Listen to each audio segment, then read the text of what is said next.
Right then, settle down, stop flapping about, and listen up.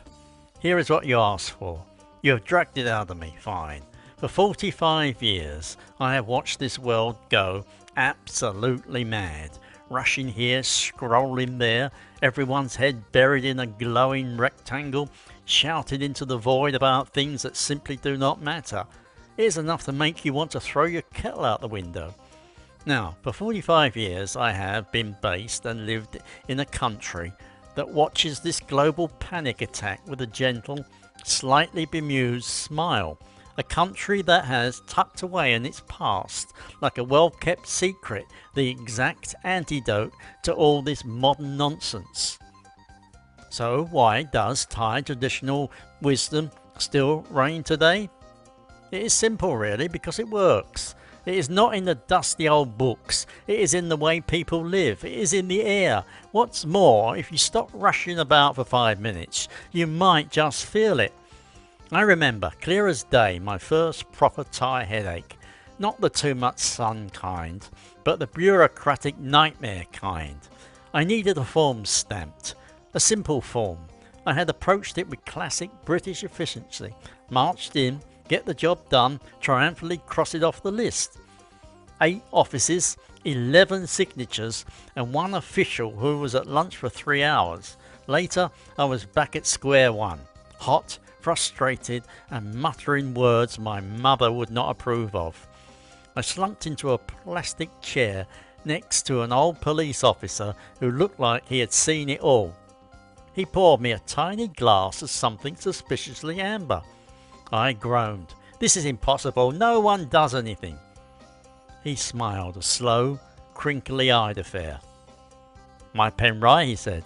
Then the golden words, Ya yen yen, cool heart, cool heart. At the time, I thought it was a dismissal, a polite way of saying, stop bothering me, you sweaty foreigner. However, it is not. It is a strategy, a bloody brilliant one. It is the understanding that a hot head solves nothing. The frustration is a rock in your own shoe. That sometimes the system is a river and you cannot push a river. You have to flow with it. The next day with Yai Yen, I bought some sweets for the secretaries. I chatted and I smiled. I got my stamp in 20 minutes. The system had not changed. I had. That is the first pillar, you see. Emotional intelligence. The Yai business, it is a whole lexicon. There is Yai run, a hot heart, impulsive, angry, useless. There's Yai dum, a black heart, cynical, mean, poisonous. On top of them there is Yai di, a good heart, kind, generous. The aim of the game, they have codified emotional states better than any modern psychiatrist has. They teach it to children. Instead of do not be angry, it is make your heart cool, practical, genius. What's more, it is all tied to the second pillar, connection. Not your Wi-Fi connection, the real thing, the sense of community, of Sanuk. Everything here has to have an element of fun, even work, especially work. I used to think the constant chatting, the sharing of food, the endless cups of tea were a distraction from productivity. Blithering idiot I was.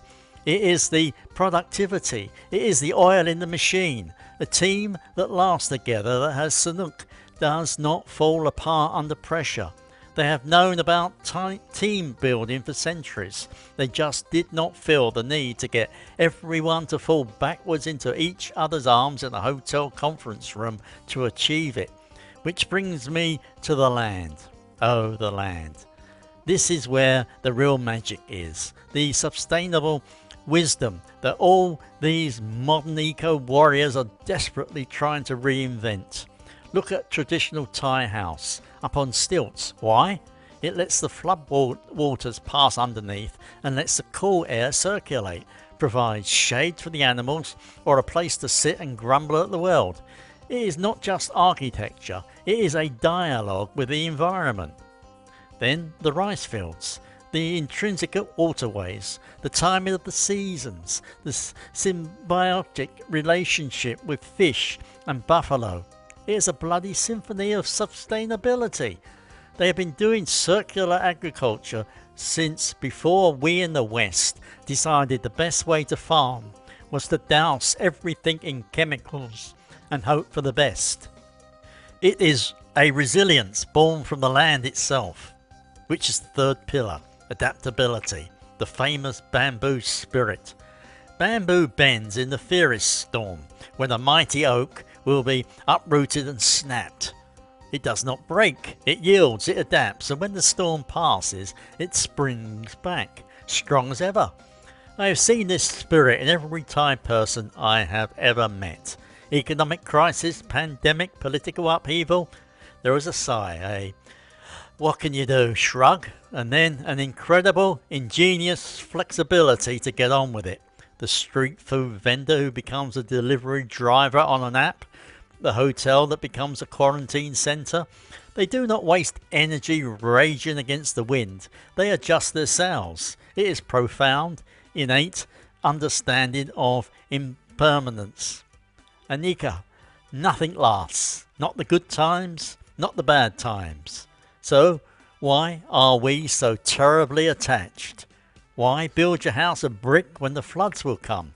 Build it of bamboo, let it bend. It is not philosophy of apathy, it is one of profound, resilient strength. Therefore, you see, it is not that Thai wisdom has stayed relevant. That implies it is antique. We are trying to fit into the modern world. It is not. The modern world, in its frantic, disconnected, hot-headed rush, is finally catching up to what Thailand has always known. It is a wisdom of cool hearts, strong communities, and bending with the wind. It is about knowing that a shared smile is more valuable than a solitary victory, and that sometimes the most productive thing you can do is sit down, have a cup of terribly sweet tea, and just wait for the storm to pass. Now, if you'll excuse me, all this talking has made me rather cross. I need to go and practice what I have learnt. Yeah, yen, I'm off for a sit down. Right, your turn. Don't be shy. Pop a comment down below and tell me about a time you have had to yen your way through a situation. Better yet, tell me why I am a daft old sod and completely wrong. I enjoy a good debate. Just keep it civil, otherwise I shall be forced to be grumpy. So, let us have it. What is your best yen moment? When did you have to cool your heart to get through the day? On the other hand, if you're feeling contrary, tell me why this modern world of rushing and scrolling is actually brilliant. I will put the kettle on. Might be a while. Bye bye.